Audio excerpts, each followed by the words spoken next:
Hello, listeners. This is Amogate Radio Communications. I am your host, Titilola Ogushono, saying welcome to our program series, Talent Attraction and Retention Strategies. Also saying Happy International Women's Day. A big shout out to all women around the globe adding value in their own little ways in various fields, but business, education, management, health, public service, politics, among others, making great impact in their communities and the world at large. United Nations, the theme for the year 2024 is Invest in Women, Accelerate Progress. And the campaign theme is Inspire Inclusion. Remember, equality for women is progress for all. So in today's episode, we'll be discussing how to create a psychological safe workplace for employees in an organization, including the female gender, women. We'll be discussing the concept psychological safety in the workplace, the various stages of psychological safety. We'll be looking at the signals of a psychologically unsafe environment, the merit that will accrue to an organization if you build a psychological safe environment for your talent, and also the practical steps in building a psychological safe environment that employers, organizations can deploy. Amy Edmondson in 1999 defined psychological safety as the belief or assumption that one will not be punished or humiliated for speaking up their ideas, questions, concerns, or mistakes, and that the team is safe for interpersonal risk-taking. We can also define psychological safety as a situation where employees in an organization feel accepted, they feel respected, they feel valued, and they feel safe to hear their views, share their opinions freely without any fear of negative consequences.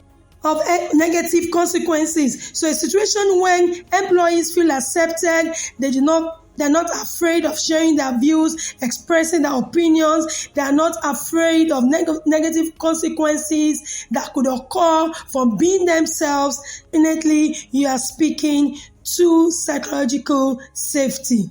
And this has been proven to play a very critical role in building a positive culture that attracts talent.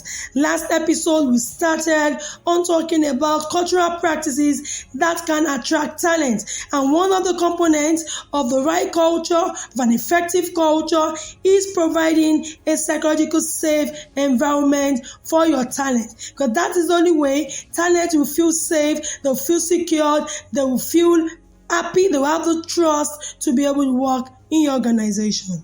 Thus, leaders of organizations must build the culture that allows talent to feel included. They must build that culture that you allow talent to feel safe to learn. Yes, they're going to make mistakes. That's why we're talking about providing a feel-safe environment for them, because that's the only way they can learn. Remember, when you talk about knowledge base, you can acquire it through formal or informal training, but the skills acquisition actually starts from applying the knowledge base that you have learned. So if you do not provide a safe environment for your talent, including the woman gender, the female gender, it's not going to be considered a psychological safe environment. So you must ensure that your culture allows your talent, like I said, to feel included, feel safe to learn. Also, your culture must allow them to feel safe to contribute their ideas, they contribute, what they know, contribute their opinions. It's important that you make them feel important, feel safe to contribute their opinion. And again, they must also feel safe to challenge status quo where need be. Now, I've seen a lot of organizations say this is our policies, this is our structure, nothing cannot be tampered with. I agree with you that you need to maintain standards, but you also need to be open, because everything, the world is dynamic. You can't adhere strictly to your rules when you need to move with the time. In fact, we expect you to stay ahead of competition. So when they need to challenge status quo, I even tell you that when you have employees, when you have talent that can challenge status quo, it shows high level of intelligence, it shows high level of creativity, it shows high level of potential for innovation. Okay, because changing a structure, being creative, being innovative boils down from the fact that you are challenging what the norm is and looking at better ways of changing the norm. You can ask me, why are you talking about psychological safety? Is it important? Is it that critical? Is it one of the approaches or measures that can be in place to attract talent? Let's look at statistics. A study by McKinsey and Company found that about 40% of employees felt that their workplace was psychologically safe for them. So it means that in the survey that was carried out, about 60% of employees that were sampled revealed that they did not find psychological safety in their workplace. This statistics is huge. Also, another survey was carried out and we found that only 1 in 5 employees felt comfortable sharing constructive criticism at work. It means that other 4, were not able to speak without fear of being victimized. That is also startling if you ask me. So what am I saying? Leaders have to be deliberate and intentional about creating a psychologically safe environment for talent. Because if you do not even create that for existing talent, how do you want to attract new talent into your organization? And a team is only as psychologically safe as the least person on the team. I will tell you that a lot lies on leadership. Leaders should demonstrate and model vulnerability and openness. They must be ready to admit their mistakes and be deliberate in seeking feedback. Am I saying psychological safety is all about being nice, allowing people to talk, just express themselves? No. Rather, it's about giving candid feedback, openly admitting your mistakes, and learning from each other. There are different stages of psychological safety. According to Timothy R. Clark, there are 4 stages. Okay, the first stage is what we call the inclusion safety. What do I mean by inclusion safety? This is when your team members feel safe to belong to the team. This is when they bring themselves, to work where they can be themselves. So inclusion is about you coming in with your personality. You are free to be yourself. That's what I talk about. The first stage, according to Timothy R. Clark, the inclusion safety stage. Now, in reality, you realize that some people are very cheerful. I remember a particular time I was working with an organization and I had to pick someone to work. While we were in the car, she was cheerful, she was outspoken, she was sharing ideas. We were talking about a particular topic and she was giving her opinions on that topic. Now, what I realized is when we went in and I had to meet with them as a consultant, I saw another personality. In fact, when we got to the gate and as my driver drove in, one thing that I saw from her was that there was this cast of sadness over her.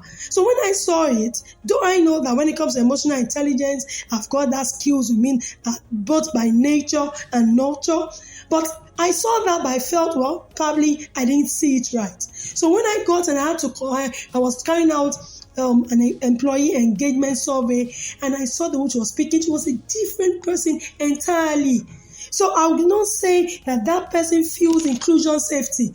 It means that something in that workspace that is not allowing her to be herself. Because the person I saw there during the interview session when we came in, during the survey, was different from who I picked on my way to work that was cheerful. So when people cannot be themselves. So I'm not saying that, when you get to the workspace, it's a more serious environment, business environment, but that doesn't mean you have to be gloomy. They don't have to be sad. They don't have to be not to be themselves. Show that they are afraid, not being able to express themselves. When people are like that, it's going to stifle innovation process. So inclusion safety is when people bring themselves to work, they can be themselves. When they can be themselves, then they can be part of a team and be effective. So let's look at the second stage, the learner safety. This is when team members have the opportunities to learn. And as adults, we learn more when we ask questions. We learn more when we discuss. In fact, when I hold my training sessions, I do more of throwing questions. What do you know about this topic? How does it sound to you? We go practical. So how much more in the workplace? People learn more when they can ask questions, when you can simulate their experiences together. So if you do not give them that opportunity, that means learner safety is absent in that cultural practice of the organization. So we have spoken to inclusion safety, you are speaking to learner safety. Let's look at the third one, contributor safety. This is when team members feel, safe to freely contribute their ideas. That's when they can contribute to ongoing discussions, when they can contribute, their opinions on ongoing projects. That is what we call contributor safety. So it's better as an organization, you can check in all the boxes. Are your people feeling included? Do they have inclusion safety? What about learner safety? Do you have it? What about contribution safety? So we move to the first stage. The first stage is challenger safety. This is when your workforce, when your team members, when talent can challenge status quo, when they can suggest significant changes to your norm, when they can look at a particular process, a particular policy, or even your structure, and they are challenging, why must we do it this way? Must we continue to offer this way? This is what the world global trade is dictating. When they are free to challenge you without that fear, like I said, or being victimized, we are saying that place is psychologically safe for talent.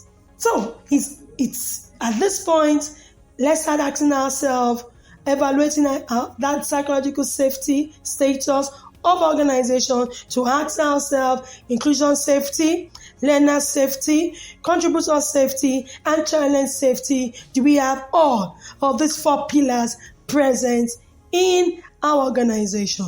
Or does our present cultural practices support all of this? If not, it's time to go back to the drawing table and be strategic about ensuring psychological safety of your workforce. If you are just joining us, welcome to another exciting episode of our program series. Today we are discussing on how to build a psychological safe environment for our workforce. And again, happy International Women's Day to all women out there playing your role, making waves, making an impact in your communities and across the globe. So let's look at the signals of a psychologically unsafe workplace. How do I know, as a leader, as an employer of labor, that my workplace is termed or is indeed psychologically unsafe? The first thing now I will speak to is when you notice low level of engagement. At the point during meetings, when you're asking questions and your team members are giving you the nonchalant, attitude. When you're doing meetings, team members are not even asking questions. You are asking them for their opinion. They're not even giving their opinion. Or you are sending mails to them, asking for their opinion, sampling feedback on issues. Especially when it is optional. When they know that it's optional, it's not compulsory that they respond. So anytime you send out mails like that and nobody is responding, nobody is asking you questions during meeting, no opinion sharing, that is one of the signals of a psychologically unsafe workplace. I'm smiling this way because I've had brainstorming sessions with different organizations, and one of the signals that I see is when the CEO or the COO is speaking, and we are asking for their opinion, and they all tell you it's fine, it's okay. And nobody's saying anything. It's points to the cultural practices of that place. It speaks something to your level of psychological safety of your employees. Let's speak to another signal. Monotonous single word responses. You are asking questions and the response you are getting is yes. Or it's okay. It's good. Very good. The next question I would ask is, how good is good? What do you mean by good? What are the elements of your good? How would you describe good? What constitutes the word good?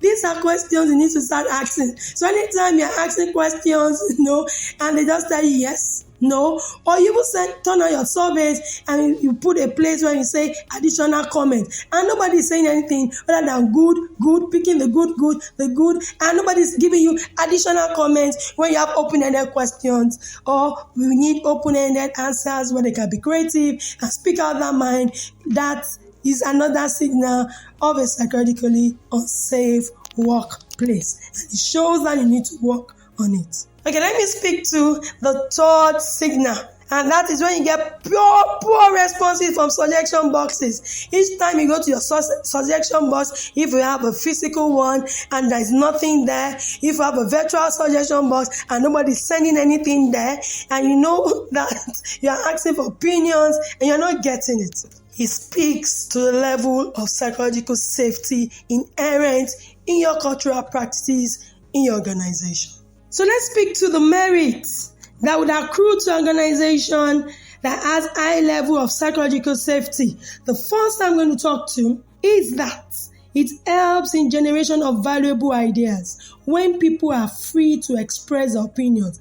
I keep saying this, and the best of ideas does not have to come from a top executive. The best of ideas sometimes come from middle level career employees in an organization. So once you have a psychological safe environment, your talent, your employees will be able to generate valuable ideas. And again, to encourage sharing of ideas, knowledge across teams. There are going to be different teams in the organization. Once they feel safe, they can share ideas, they can brainstorm, they can be free to express their opinion, because they don't even have that fear of being laughed at, of being criticized, or being humiliated for sharing ideas. I always say something during my sessions, that there is no stupid idea and that there is no stupid question. That the only stupid idea or question is one that has not been asked. Okay, so if you have an idea, give it to me. If you have a question, ask the question. Every question is important, and you should have an environment like that. So once you have an environment like that,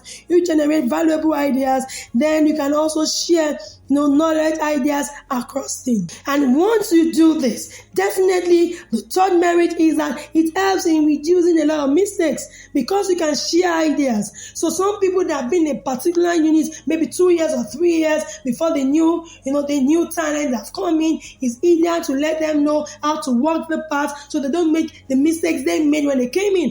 So that's, if you have that kind of environment, it's going to reduce the number of mistakes, level of mistakes that could occur, drastically. Also, another merit is that it reduces, or if not even eliminates, totally burnout. People don't feel stressed. When you can speak out your mind, that's what it does to your heart, okay? And you always say a problem shared is half solved, okay? So when you experience any challenge in the workplace, once you have an avenue, that you can let out those questions and you can get valuable feedback, it reduces your level of stress, and definitely your level of burnout reduces. Okay, if not even eliminating it totally. Now, if that is a merit, another merit that would accrue to you if your burnout is reduced or eliminated is that it leads to high level of employee engagement. People feel engaged. They bring themselves to work, inclusion, safety. They feel valued. They feel respected. Definitely a level of engagement will be high, and they can own the process because they feel a part of it. Okay, it's when you feel that even if you don't have shares, you're not a financial, you become a stakeholder. They get to that point when they are stakeholders because they have vested interest in your organization. What do this will do to you as an employer of labor is going to enhance your employer's brand. You become an employer of choice. It means you're positioning yourself to attracting and retaining best talent across the globe. And the last but not the least, definitely, like I mentioned, it will increase your level of talent attraction and retention, and invariably it means that your employee turnover rate will be at its lowest. So let's look at those practical steps that leaders of organizations can take to build a psychological safe environment. Well, it should be noted that there is no one-size-fits-all approach to creating a psychologically safe workplace. However, my advice is that leaders should adopt measures or strategies appropriate for the organization's size and cultural norms. Okay, so on that note, the first step I'm going to advise that leaders, organizations can take to build a psychological safe environment is to set clear expected norms and practices. You need to be clear about what your expected norms and behavior that would enhance psychological safety at the workplace would be. And this comes from, being clear about your core values as an organization. What do we value? What does psychological safety mean to my team? What does it mean to members of my team, to all talent in my organization? You need to be clear about the safety needs and expectations. So I always advise that you have representative of each unit and go to a brainstorming session if you have not done this already in your organization. And if you have done it, it's time to reevaluate. If what your norms, what the expected behavior, what they perceive to be, elements of psychological safety is still what they still see it as at the moment in your organization. So you must ensure that you evaluate and create an environment that feels safe for all races, even gender and backgrounds. And that goes back to you holding that strategy session and defining, what the expected behaviors are, defining what safety needs and expectations are in your organization.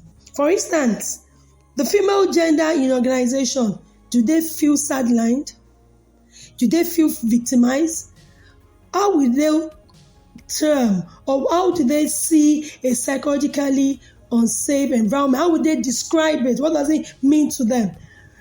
For even the male gender, that's what they feel. What do they mean? How would they expect? What are the expected behavior?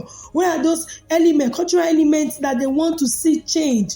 What are those elements that they feel is making them feel unsafe in your organization? That is the first step. Once you can set these norms, expected norms, the values, the behavior, then it becomes easy to implement.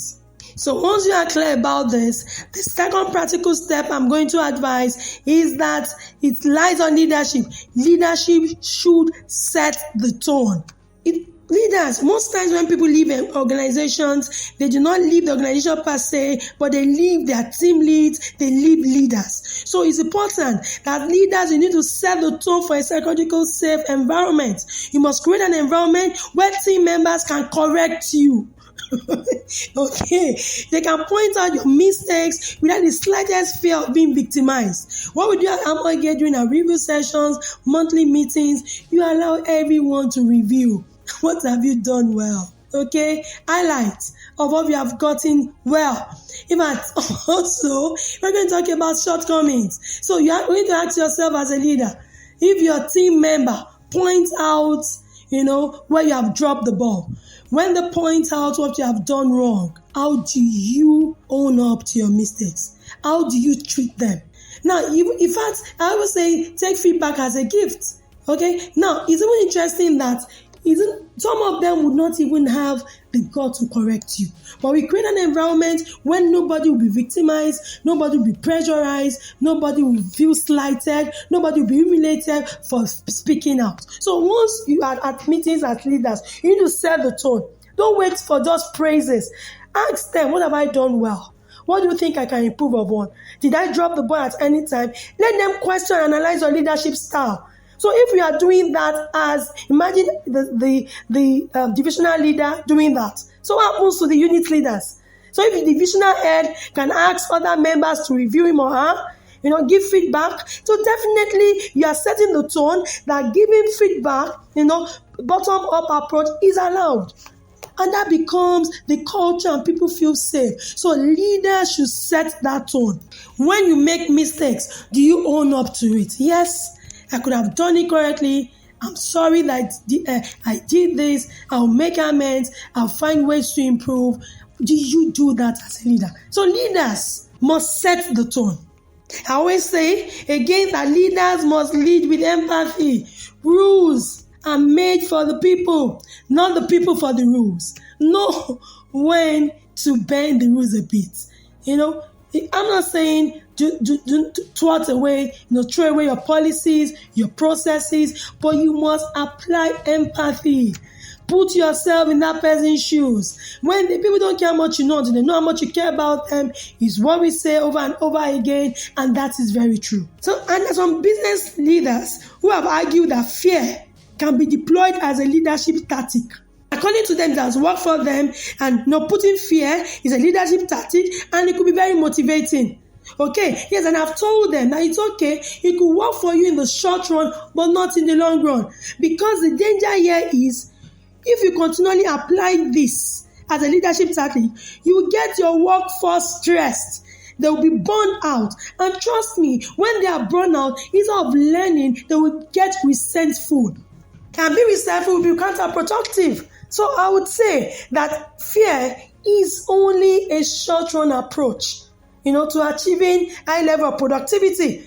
But I would say adopt the carrot and stick approach. Yes, when you need to be firm with them, when you need to apply your consequences management, yes, please do.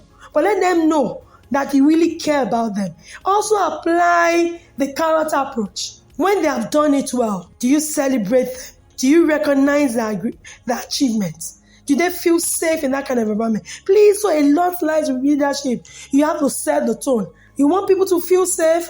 You want people to, you want them to speak out their mind. Make sure you handle what they tell you well, because they're even looking at you. In fact, I tell people, when people are correcting you as a leader, hearing an opinion, you have to be careful with your verbal expressions.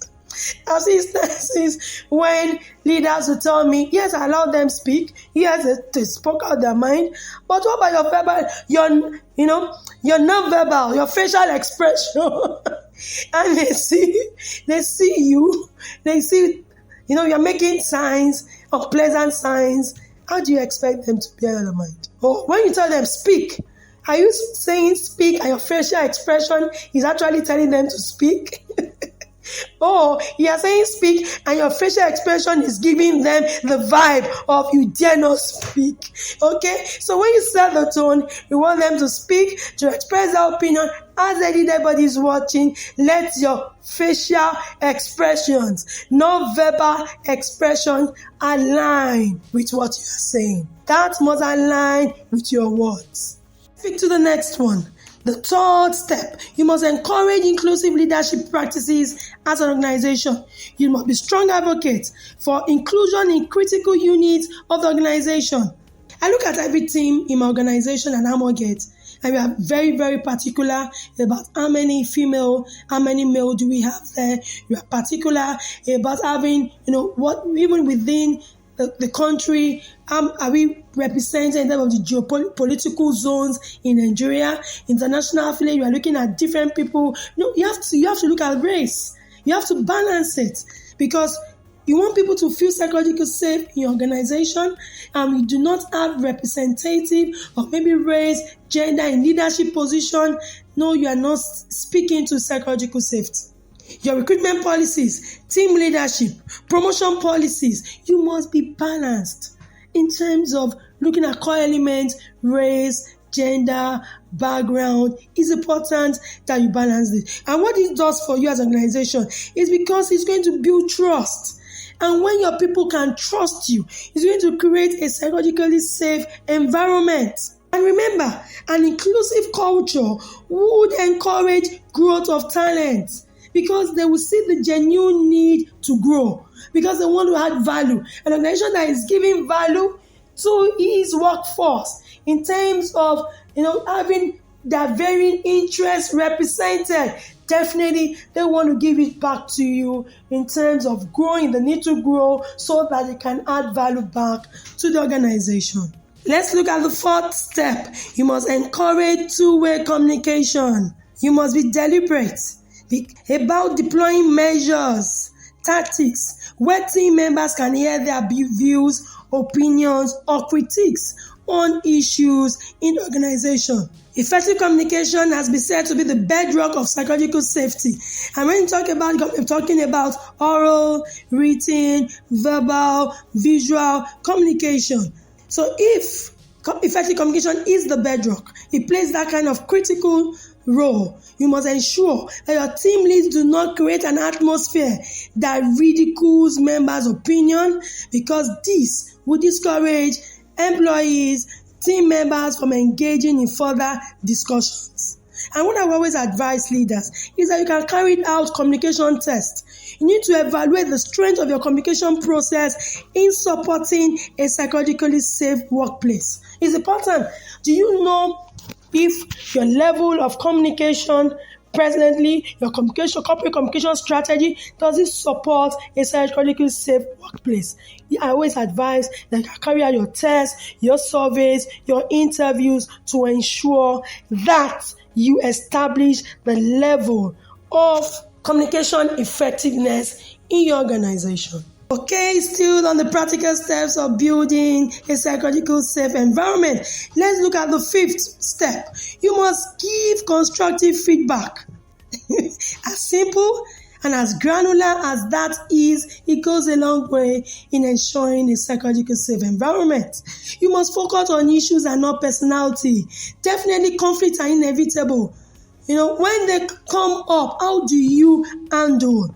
When people have not done well on a particular assignment, how do you correct them? Do you correct them in a way that they feel discouraged, they feel demoralized, or do you correct them in a constructive way where they see the need to learn? You should remember that your aim or your goal is to see your people grow. So you don't have to do it in a way that will demoralize them, that they lose, even trust in themselves. And I always say this, tone matters. Some would say, I did not shout, I did not abuse him. I only told him the truth. How did you say it? The tone matters a lot.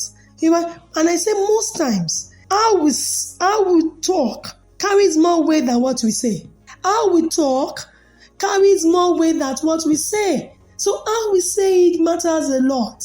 You can say hardcore truth to people, tell them life-changing words that will make them think, that will make them go back to the drawing board and see the need to grow. And your tone will be very gentle. I'm smiling because I remember someone, we won't work together. The way he's going to tell you the truth in a very calm way. But those words are really loaded. He will not scream, he will not shout, but he will correct you with love, but tell you the plain truth. So I realize that how we say it matters. So it's time to go back as a leader to start evaluating how do you correct your team members. Remember, when people leave organizations, who they indeed leave is their team lead. So let's consider the 6th step.